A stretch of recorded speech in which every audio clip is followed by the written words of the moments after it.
दोस्तों, क्या आप अपने मन को शांत कैसे करें या आप अपने मन को शांत करने के लिए कारगर उपाय ढूंढ रहे हैं? तो आप बिल्कुल सही जगह पर आए हुए हैं।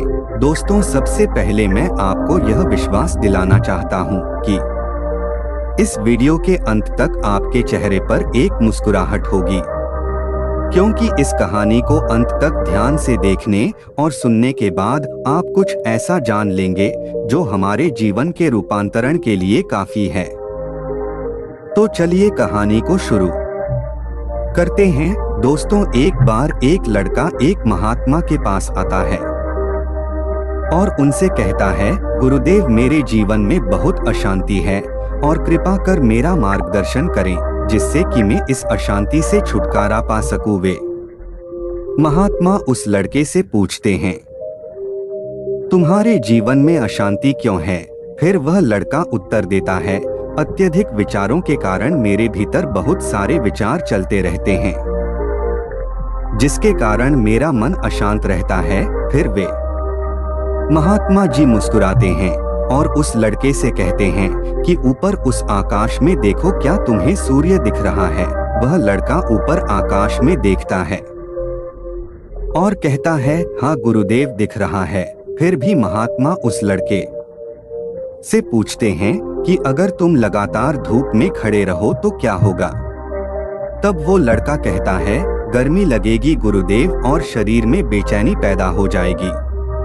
फिर वे महात्मा जी उस लड़के से पूछते हैं, अगर धूप में खड़े रहने से तुम्हें गर्मी लगती है तो इसमें दोष किसका है, सूर्य का, गर्मी का या तुम्हारा? वह लड़का थोड़ी देर सोचता है और कहता है, कृपा कर आप ही बताइए गुरुदेव। वे महात्मा जी मुस्कुराते हैं और उस लड़के से कहते हैं कि सूर्य का काम है गर्मी देना और गर्मी का काम है गर्मी लगवाना, इसलिए दोस्त तुम्हारा है कि तुम धूप में जाकर खड़े हुए हो, तुम चाहो तो तुम छाया में जाकर बैठ सकते हो। ठीक उसी प्रकार हमारे मन का स्वभाव होता है, विचारों और भावनाओं की खिचड़ी पकाने, और विचारों और भावनाओं का काम है तुम्हें दिशा दिखाना। अब उस दिशा में तुम्हें चलना है या नहीं, यह सिर्फ तुम्हारे हाथ में है। देखो, ध्यान से समझें कि विचार और भावनाएं समस्या नहीं है, बल्कि तुम्हारा उनसे जुड़े रहना समस्या है। सोचो कि तुम धूप में खड़े हो और तुम चाह रहे हो कि तुम्हें गर्मी ना लगे। क्या यह संभव है? अगर तुम्हें गर्मी से बचना है तो तुम्हें अपनी जगह बदलकर धूप से छाया में जाना है।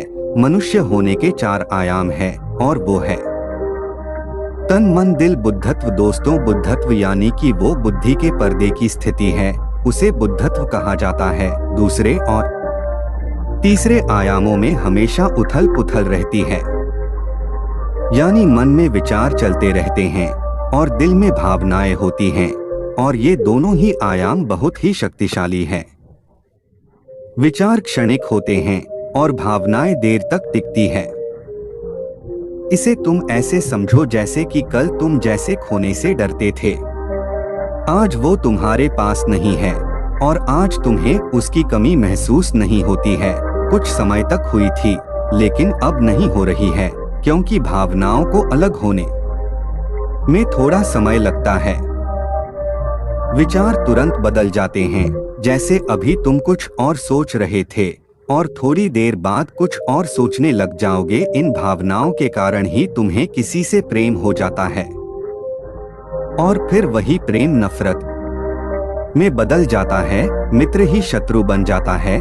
उसके बाद वह लड़का उस महात्मा जी से कहता है कि फिर उपाय क्या है? फिर वे महात्मा उस लड़के से कहते हैं कि उपाय यह है, तन के आयाम पर काम करना, और यह सबसे आसान तरीका है। शरीर के स्तर पर हमारी कर्मेंद्रियां है और ज्ञानेंद्रियां है। हमारी कर्मेंद्रियां गम से जुड़ी हुई है और हमारी ज्ञानेंद्रियां ध्यान से जुड़ी हुई है। इनके प्रति हम अपनी संवेदनशीलता को बढ़ा सकते हैं, और इसका मतलब यह है कि हम जो भी कार्य करें उसे आनंद के साथ कर सकते हैं। जैसे अगर आप पानी पी रहे हो तो पूरी तरह से पानी ही पियो, यानी पानी पीने में अपना 100%। तो ऐसा करने से क्या होगा गुरुदेव? ऐसा करने से तुम मन और दिल के आयाम से हटकर शरीर के आयाम पर आ जाओगे, और यह बिल्कुल ऐसा है जैसे कि तुम धूप से हटकर छांव में आ गए। मन और हृदय के आयाम पर अपना काम चल रहा है, लेकिन तुम्हारी जागरूकता तन पर आ गई है। जैसे कि सुबह उठे तो सूरज की किरणों को महसूस करो और हवा को महसूस करो। आंखें बंद करके पक्षियों की आवाज सुनो। लगातार तन के आयाम पर काम करने से तुम एक दिन हैरान हो जाओगे कि तुम पक्षियों की आवाजें तो कारणों से सुन रहे हो, लेकिन तुम्हारा चित्त शांत हो रहा है। तुमने अपने चित्त पर कोई कार्य नहीं किया, लेकिन फिर भी वह शांत हो रहा है। इसीलिए पहला उपाय यह है कि हर कार्य को तन के आयाम पर जागरूकता के साथ करना। और दूसरा उपाय है अपने भीतर के नाम यानी सुर को सुनो। फिर वह लड़का महात्मा जी से पूछता है कि गुरुदेव अपने भीतर के सुर को कैसे सुने? फिर में महात्मा जी उससे कहते हैं किसी शांत जगह पर जाओ जहां पर कोई शोर न हो, और अपनी आंखें बंद करो और अपने भीतर के शोर को सुनने का प्रयास करो। हैरानी की बात यह है कि वह सुर कभी भी बंद नहीं होता है और वह हमेशा बजता ही रहता है।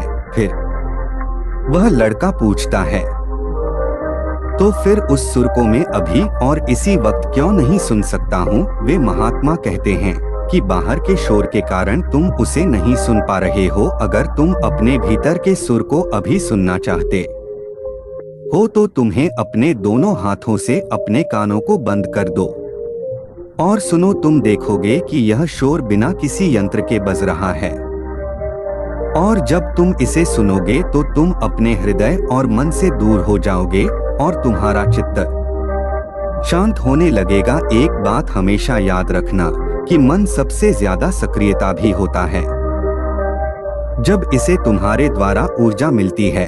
अगर तुम अपनी ऊर्जा को अपने तन को और अपने भीतर के शोर को सुनने पर लगाओगे तो तुम्हारा मन कैसे सक्रिय होगा? पर समस्या क्या है पाता है? तुम्हें हम अपने विचारों से और अपनी भावनाओं से लड़ते रहते हैं और इसी में ही अपनी ऊर्जा को खत्म कर देते हैं। फिर हमें हर बार की तरह हमें अशांति घेर लेती है। इसीलिए अपने मन को शांत करने के लिए यह दो काम करें। पहला, अपने मन के आयाम से हटकर तन के आयाम पर आ जाएं, और दूसरा उपाय है अपने भीतर के सुर को सुने। दोस्तों, वह लड़का तो उन महात्मा की बातों को डोट समझ जाता है, लेकिन क्या आप समझ पाए? यह हमें नीचे कमेंट बॉक्स में कमेंट करके जरूर बताएं। दोस्तों, आज की यह कहानी आपको कैसी लगी और इस कहानी से आपको और क्या क्या सीखने को मिला, ये भी हमें कमेंट करके जरूर बताएं। साथ ही अगर आपको यह कहानी पसंद आई होगी और आपके लिए कारगर साबित हुई होगी तो इसे अपने दोस्तों के साथ इसे अवश्य शेयर करें। धन्यवाद।